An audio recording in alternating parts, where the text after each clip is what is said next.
जय श्री ओम नमः सिद्धेभ्यः। जय श्री महावीराय नमः। जय श्री परम्पराचार्य गुरुवे नमः। जय श्री उमा स्वामी गुरुवे नमः। जय श्री शांति सागर गुरुवे नमः। जय श्री विद्यानंद गुरुवे नमः। मोक्ष मार्गस्य नेतारं भेतारं कर्म भूभृतां ज्ञातारं विश्वतत्त्वानां वन्दे तद्गुणलब्धये। मङ्गलं भगवान् वीरो मङ्गलं गौतमो गणी मङ्गलं कुन्दकुन्दार्यो जैनधर्मोऽस्तु मङ्गलम्। तत्वार्षोत परम मांगलिक ग्रंथ है। आचार्य कुंद के पट्ट शिष्य आचार्य उमा स्वामी द्वारा यह विक्रम की प्रथम शताब्दी में लिखा गया है। 10 अध्यायों से यह निष्पन्न है। 7 तत्वों का वर्णन है। सूत्रात्मक शैली है और संस्कृत इसकी भाषा है। हम सभी लोग दूसरा अध्याय पढ़ रहे थे जिसमें जीव का लक्षण उपयोगो लक्षणम यह सूत्र आया था। आज हम सब लोग जीव के उपयोग जो हैं उसके कितने भेद और उसके कितने प्रभेद होते हैं इसके बारे में जानेंगे। उसके पहले हम सब लोग एक बार बोर्ड के माध्यम से वह सूत्र देख लेते हैं और फिर इसको आगे का विस्तार रूप से व्याख्यान समझते हैं। तत्वार्थ सूत्र का दूसरे अध्याय का 9वां नंबर सूत्र सा द्विविधोष्ट चतुर्भेदः, ये अपन ने कल पढ़ा। और इस उपयोग का सह उपयोग, वह उपयोग द्विविधा 2 प्रकार का है, अष्ट और चतुर 4, भेदः भेद 8 प्रकार का और 4 प्रकार का।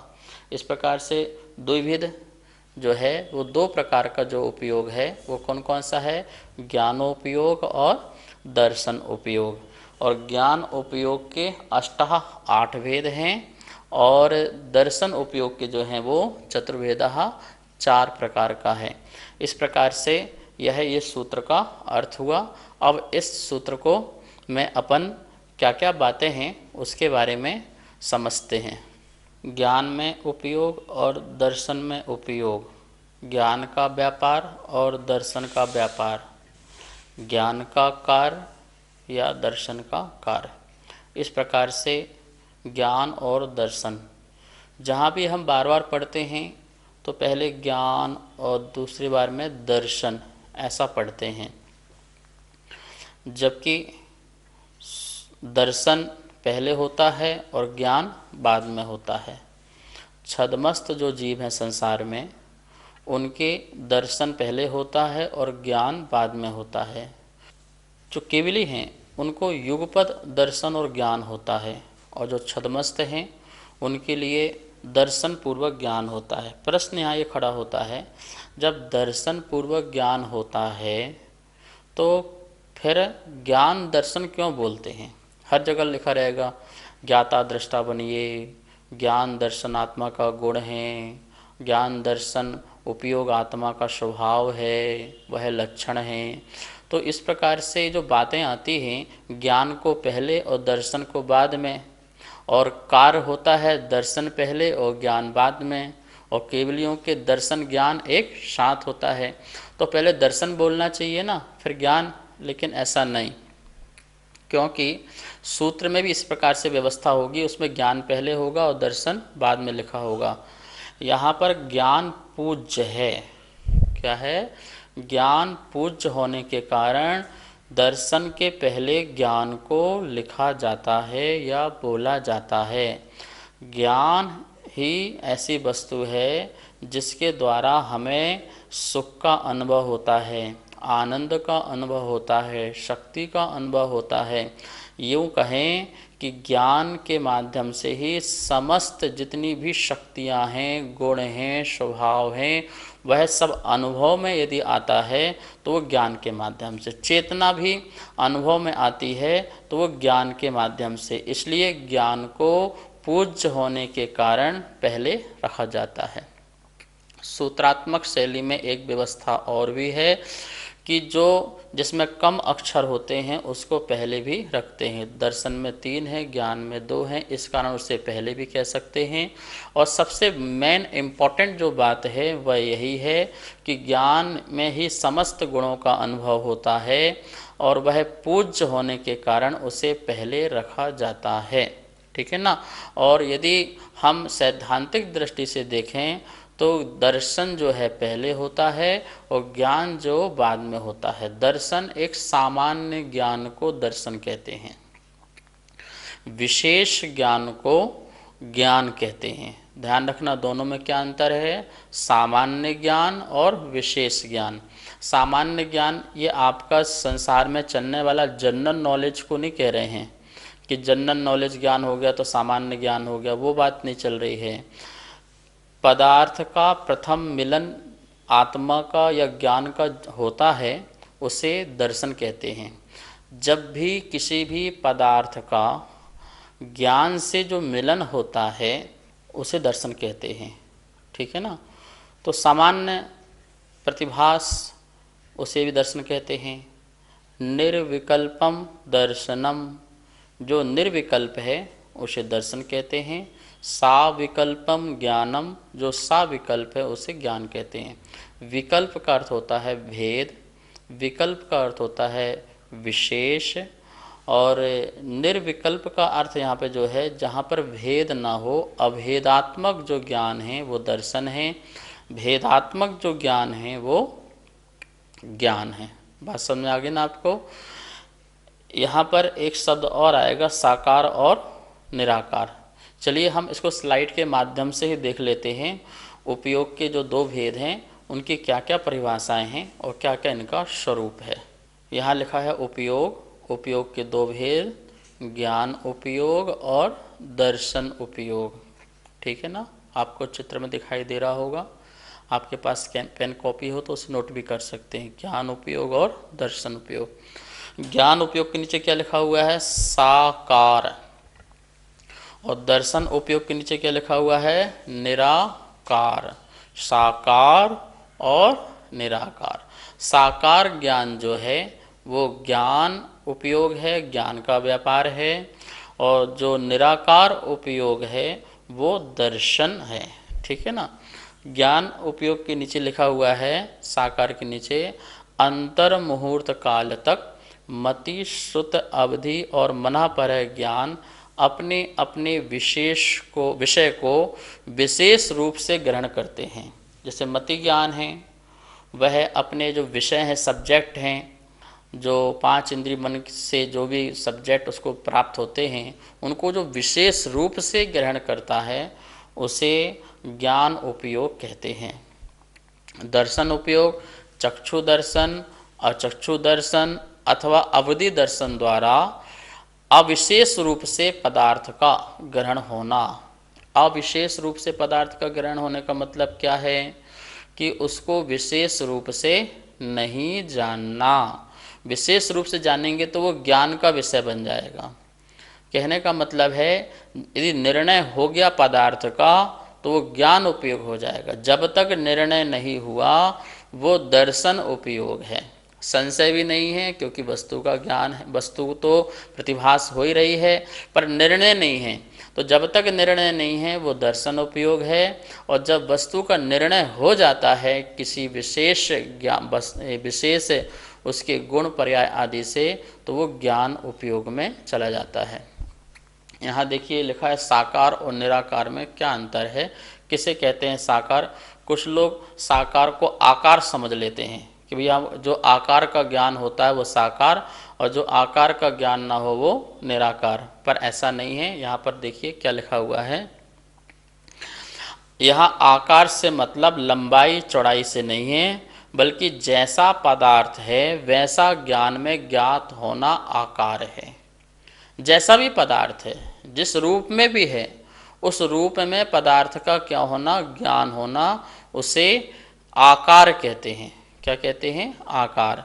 निराकार में पदार्थ को विशेषता से सहित नहीं जाना जाता, जबकि साकार में विशेषता सहित जाना जाता है। इतना सा अंतर है।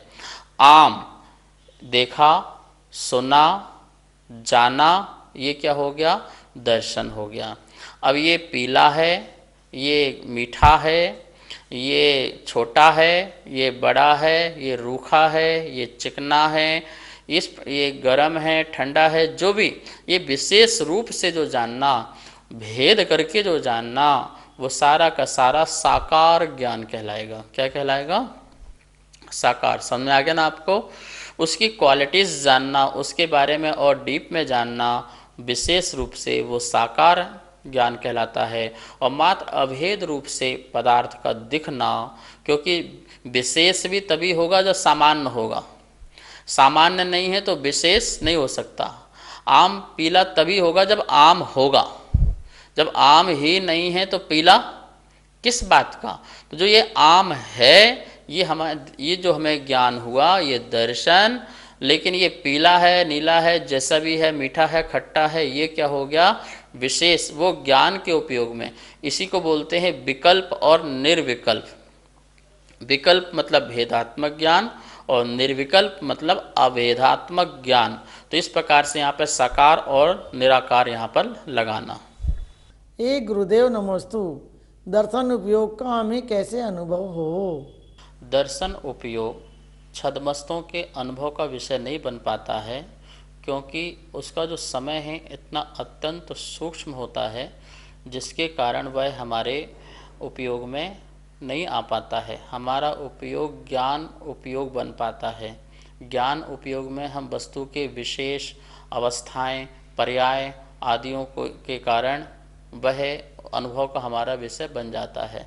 दर्शन उपयोग निर्विकल्प और निराकार होने से वह हमारे अनुभव में नहीं बन पाता। और चूँकि समय भी इतना अत्यंत सूक्ष्म होता है कि हम उस सूक्ष्म समय को पकड़ नहीं पाते हैं, हमारा ज्ञान अभी नहीं पकड़ पाता है। इसलिए हमारा जो अनुभव में है वो ज्ञान उपयोग में आ पाता है। केवलियों के तो दर्शन और ज्ञान उपयोग दोनों साथ होते हैं, इसलिए दोनों उनके अनुभव में आते हैं। ज्ञान उपयोग के 8 भेद कहे और दर्शन उपयोग के 4 भेद कहे। देखिए यहाँ पर स्लाइड में लिखे हुए हैं ज्ञान उपयोग के 8 भेद। कौन कौन से? 5 सम्यक ज्ञान, जो अपन ने पहले तत्वार्थ सूत्र पढ़ा था, उसमें जो प्रमाण ज्ञान पढ़े थे, सम्यक ज्ञान पढ़े थे, 5 प्रकार के, मति ज्ञान, श्रुति ज्ञान, अवधि ज्ञान, मनापरय ज्ञान और केवल ज्ञान। ये 5 ज्ञान लेना है। और एक सूत्र और पढ़ा था, मति श्रुता वध्यो विपर्यस्य। जो मति, श्रुत और अवधि जो हैं वो विपरीत ज्ञान भी होते हैं, अर्थात मिथ्या ज्ञान भी होते हैं। तो कुमति, कुश्रुत और कुअवधि, इस प्रकार से जो 8 ज्ञान हैं ये ज्ञान उपयोग में लगाना है। ठीक है ना? और दर्शन उपयोग में 4 भेद, चक्षु दर्शन, अचक्षु दर्शन, अवधि दर्शन और केवल दर्शन।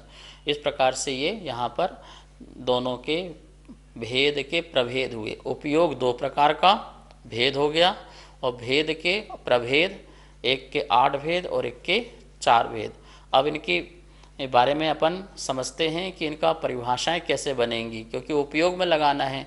अभी तक तो अपन ने ज्ञान पढ़े थे और अब ज्ञान के साथ क्या जुड़ गया? उपयोग। तो ज्ञान और उपयोग में क्या अंतर है और किस प्रकार से व्यवस्था बनानी है, कैसे इसका अर्थ समझना है, उसको अपन समझते हैं। मति ज्ञान उपयोग। मति ज्ञान जो 5 और इंद्रिय और मन से जानने की जो शक्ति है, क्षयोपशम शक्ति है, उसे अपन मति ज्ञान कहते हैं। और मति ज्ञान द्वारा जो पदार्थों का जानने में व्यापार होता है उसे उपयोग कहते हैं। इस प्रकार से मति ज्ञान उपयोग समझ में आ गया ना? मति ज्ञान तो क्या है? मति ज्ञानावरण जो कर्म है उसका क्षयोपशम हुआ। उस कर्म के क्षयोपशम से एक आत्मा में शक्ति प्रकट हुई। क्या हुई? ज्ञान की शक्ति प्रकट हुई।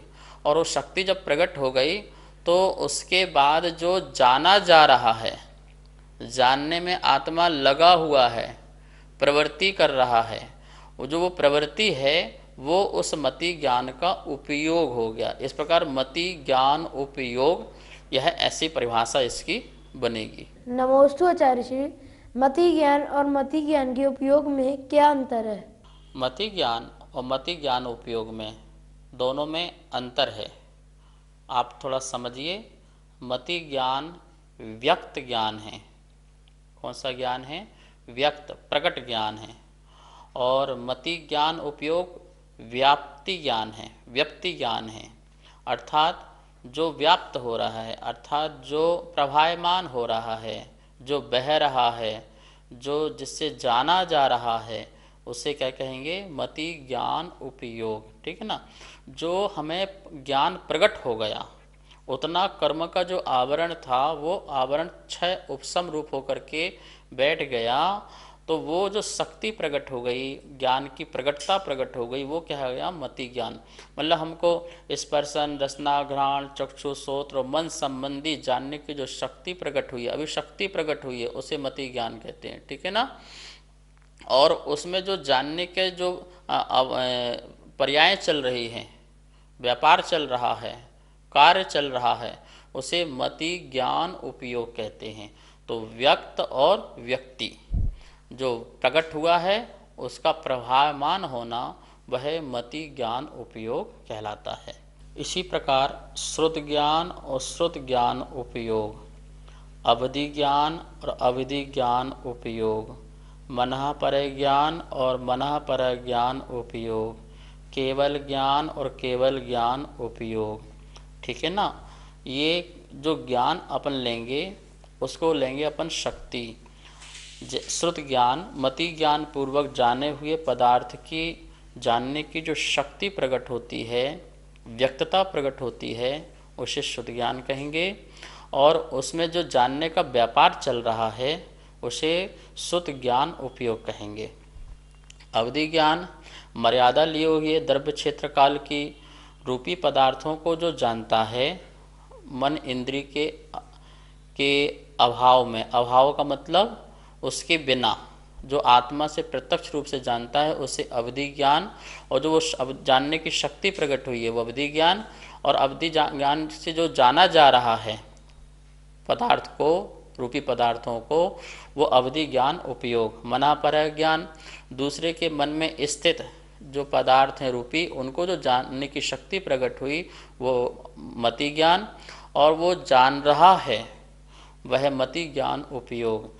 ऐसे ही केवल ज्ञानावरण कर्म के क्षय से जो आत्मा में एक समय में लोकालोक की समस्त वस्तुओं को जानने की शक्ति प्रकट हुई वह केवल ज्ञान, और वो केवल ज्ञान एक समय में समस्त पदार्थों को जान रहा है, जानने का व्यापार चल रहा है, वो केवल ज्ञान उपयोग। इसी प्रकार कुमति, कुश्रुत और कुअवधि में लगा लेना, क्योंकि दोनों में कार्य एक से होना बस इतना है, एक सम्यक रूप से जान रहा है और एक मिथ्या रूप से जान रहा है। तो इस प्रकार से यहाँ पर ज्ञान उपयोग में अपन ने लगा लिए। ऐसे अपन और सूक्ष्म में जाएं तो जैसे मति ज्ञान में एक इंद्रिय को भी मति ज्ञान है, दो इंद्रिय को भी मति ज्ञान है। तो एक इंद्रिय में जो स्पर्शन इंद्रिय संबंधी, कौन सी इंद्रिय संबंधी? स्पर्शन इंद्रिय संबंधी जो जानने की शक्ति प्रकट हुई है उसे अपन स्पर्शन मति ज्ञान कहेंगे। ठीक है ना? और उस स्पर्शन इंद्रिय के माध्यम से उसको जानने का जितना भी उसको व्यापार हो रहा है उसे स्पर्शन मति ज्ञान उपयोग कहेंगे।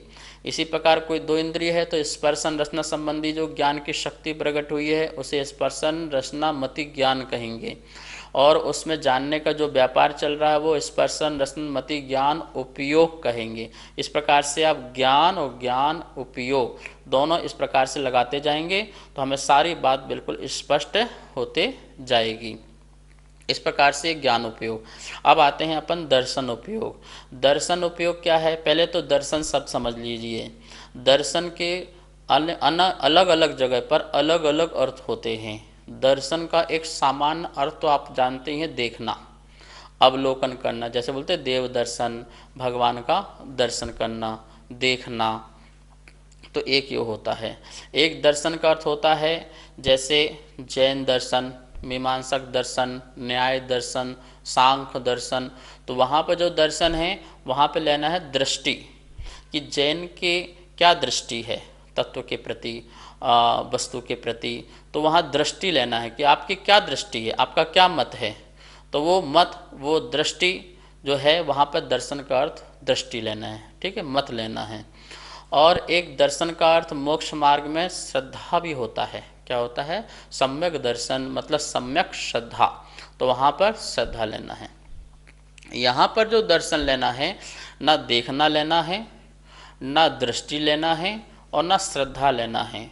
यहाँ पर जो दर्शन का अर्थ है मात्र सामान्य प्रतिभास, पदार्थ का सामान्य प्रतिभास होना, सामान्य ज्ञान होना।